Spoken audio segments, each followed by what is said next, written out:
Okay, ladies and gentlemen, it is my great honor to present Mr. Andrey Dulkin, who is a good friend of mine. We've actually been to officers' course together. In his current position, Andrey leads the CyberArk research labs, where his research focuses on targeted attacks mitigation, critical infrastructure security, critical security architecture, and various aspects of organizational information system protection. Andrey, thank you very much for joining us. Thank you, Manny.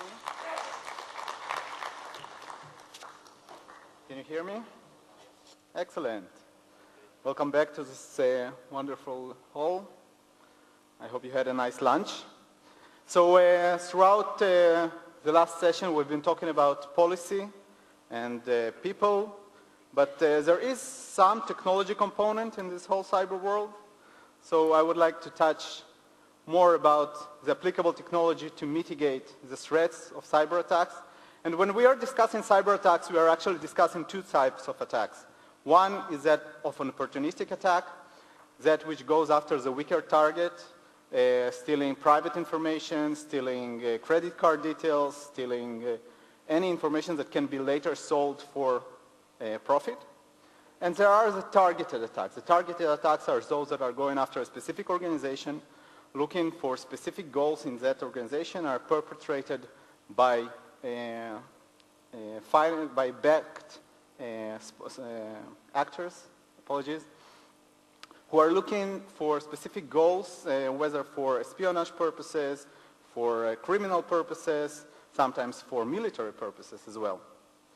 And when we are discussing those attacks, what we are doing in CyberArk Labs, we are trying to identify the components that enable the attackers to conduct those attacks.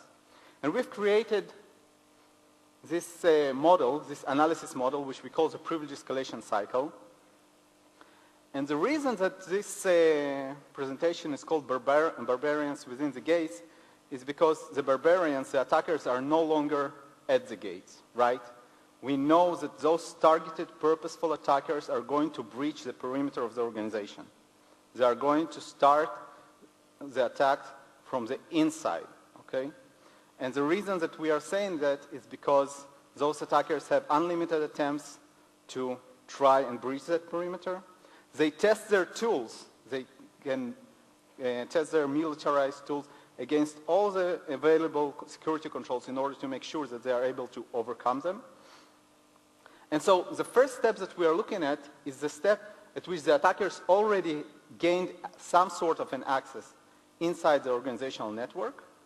And from our perspective, one of the things that we've identified is that this initial access grants the attackers access to a location where there are some sorts of credentials. By credentials, I mean an account which has operational rights, privileges in the organization, and they are able to find the credentials, for example, the password for that account.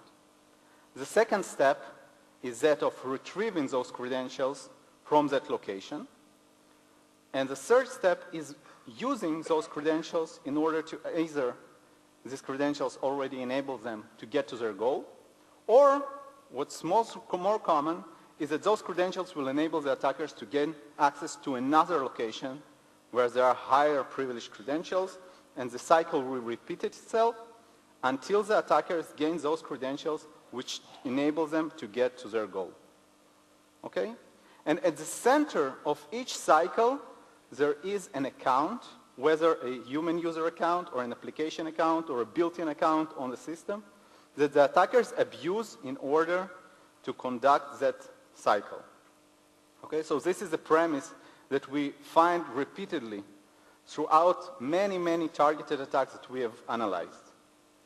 And this framework is very useful because it enables us now to say that if we are able to break that cycle at any one step, we might be able to prevent the attackers from actually getting to their goals. Okay? So I would like to demonstrate this framework by applying it to one attack. And we've just heard the presentation. We challenged you to speak some Chinese. So I will challenge now all those not Russian-speaking people here to pronounce the name Dnipropetrovsk. Anyone? Okay. So as you know, there is a lot of tension going on in Ukraine right now, and there are cyber activists on both sides. I took one example of the attacks that are currently happening there, and in May there were the presidential elections in Ukraine, and there were a lot of activism going on. One of those groups, a pro-Russian group, they infiltrated the governor's office, the governor of Dnipropetrovsk. They were trying to collect incriminating information about his involvement with illegal actions. And so they were able to breach the network through a web server bug, and then they used the credentials on that one server in order to gain access to a system which enabled them to seize the entire network. Okay? Then, from that system, they were able to discover another server on which they discovered the network admin credentials. And they were able to use those credentials to compromise the entire IT infrastructure and to prevent the actual administrators from performing their duties. They discovered another machine on which there were all the credentials for all the assets in the network, all those modern communication equipment and so on. And they took hold of those accounts in order to control the entire network. So through 3 steps, the attackers, by going specifically after those privileged accounts that enable total control over the network, were able to compromise the entire network and then to control it and prevent the actual legitimate administrators from doing anything there. Specifically in this case, the attackers were after personal information, though they went after the personal emails and documents of ranking officials and secretaries in the organization. But for us, what's important here is to understand that by going after those privileged accounts, the attackers are actually looking for those privileges of operation inside the network, and if we are able to stop them, then we might prevent this kind of targeted attacks. So let's put it all into context now. We know that the attackers are breaching the organization. For targeted attacks, we no longer can rely on perimeter defenses. We understand that the attackers are exploiting privileged accounts inside the network in order to conduct this activity. So those privileged accounts are domain admin credentials, but there are also built-in credentials, third-party. For example, imagine someone who is providing maintenance or support actions inside the network. The attackers are able to hijack those accounts as well, as we've seen in numerous retail examples just in the last half year, and to abuse them in order to operate inside the network. And it is our premise that if we are able to protect those privileged accounts, by protect I mean creating a central control which controls all those privileged accounts and enforces workflows on how they are used. By detecting malicious activity that abuses those privileged accounts, and in detection stage, I mean employing machine learning algorithms that will learn what is normal for that network and what is an anomaly in that network, and which can indicate that an anomaly is perhaps an indication of a malicious activity in the network.